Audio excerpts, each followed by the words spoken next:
Hello, CS1 class and YouTube learners. This is Dr. Satish Singhal, PhD, Professor Computer Science at Community College. In the last video for the design example 5, where we are doing data processing using nested loops, in this one we'll discuss the source code.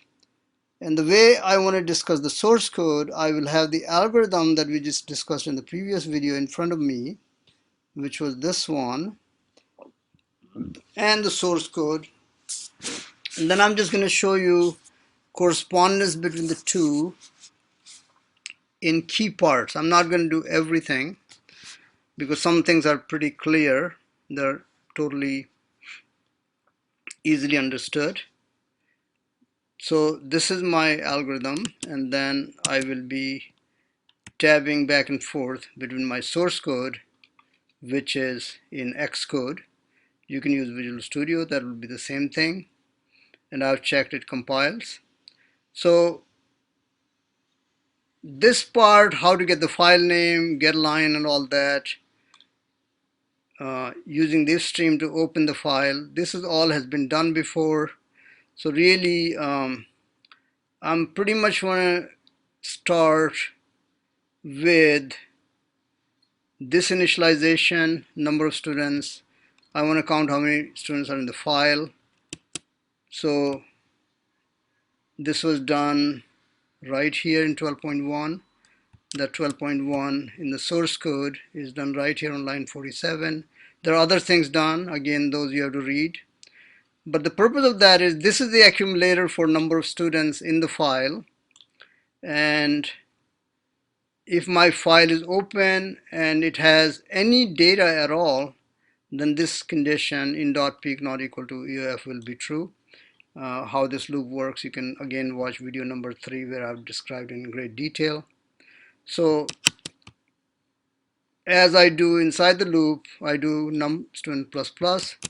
That's a good place to do it because you want to count how many students are in the file. If you're entering any iteration of this outer loop, that means you have one record or one student. This is a good place to do it. I do that. And then, as you saw in the algorithm, I'm reading students' first and last name. And how I'm doing in the source code is that I declare first and last name. And then I read. Those are contiguous, so I can read them. That's not a problem. If you remember the record, it was first name, last name, and scores, and a central value. So I do that. Maybe I can write that down here in comment. So that's in front of you again. It will be something like this: John Doe, first and last name. Scores are 90, 85, 78, 95, 96, and -3. Okay. So that was the record, the way we set up our file record. I've reviewed file structure many times. So I'm hoping that by now you know that. So this line will read these two, and then we'll be moving along this score. And of course we say hello, this will be printed the output file. And as I've done in the algorithm, we need to initialize these three variables. That is extremely important. Two of them act as an accumulator. And okay, here's the issue. Why am I using int data type? And the simple fact of life is these are all int. You cannot use floating point data for that because it could use more memory. Double uses twice the memory of int, so that's definitely not allowed. Memory hogging is not allowed. That slows down your software, and software industry takes very dim view of that. This is one thing, you cannot mess up data type. If a number is whole number, you have to use int type, even though it can be stored in a double type, but then you're using twice the memory. Okay, this means I've set all these to 0, and there are different syntaxes to do that. You could do it like this, or C++ allows this format also, so you can do it either one. And it's very important that we initialize these two to 0 because they act as an accumulator. In my algorithm, I have mentioned that. Sum and num test act as accumulator. Their non-initialization will only allow first record to process correctly, and their residual value will, if you initialize like up somewhere, if you don't initialize them anywhere, it'll be garbage in and garbage out. So let me explain that one more time here. If I initialize and declare sum and num test here, set them to 0, but then I just use them later in my loop, then you'll process only one record correctly. All other records will be having error in sum and num test. But if you don't initialize them anywhere, here or before the outer loop, then you get a garbage in, garbage out problem. And this lack of initialization of accumulators cause tremendous heartache to a lot of people. Okay, so then we do the prime read. That's our prime read. And in code, we do very simply, in object is used just like cin is used. So from keyboard, you'll do cin arrow going away from that and the variable name. But since we are reading from the file, so this data acts like as if we have entered all the data already. This acts like a stream of data available. Entire file is the stream of data available to us to read. So just think of that way. And so after reading first and last name in these two memories, we'll read this one. And so that's the prime read. And one score greater than 0 is true because it's 90. Maybe I should make them same, 90, 85, okay, 89, and 75. Okay, all right, so I'm reading 90 first. 90 greater than 0 is true. I'm outputting that because I want to keep track of that. And then I add that to variable sum, which was set to 0 here. So first time sum will be just 90. Then I'm reading 85 through this read here, update read, and 90 greater than 0 is true also. So I add that to sum, which is, okay, I'm sorry, I read 90 already, 85, this one. So I said that, and I keep reading rest of them, which is 89 and 75, keep adding to the sum, and num test keeps increasing, 1, 1, 1, 1, 1, 1, 1, 1. Whatever number of scores are here, that would many times will be number of tests. So number test will be 4. And then finally it's going to read the sentinel value. -3, -3 greater than 0 is false. So I'll exit the loop. Okay? But by the time this loop has entered for John Doe, I got the sum of his score and I got the number of tests. Okay? So that much was pretty clear from the algorithm also, which we did here. So now algorithm and source code become so crystal clear that there's correspondence to each other. All right. Now we can only compute the grade if num test is greater than 0. Otherwise we can't. So we do that here in the source code. So for John Doe, there were 4 tests, so num test is definitely greater than 0. And we get the mean and with the rounded mean. Here I use the round function. You don't have to use that. You can use this expression and that works just as well.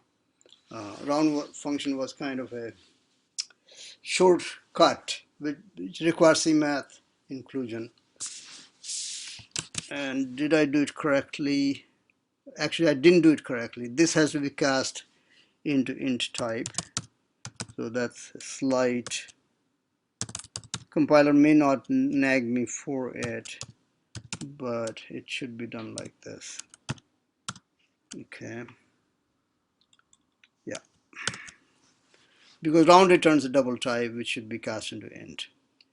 So we print to the file and of console sum, num test, mean and rounded mean, and then we compute the grade.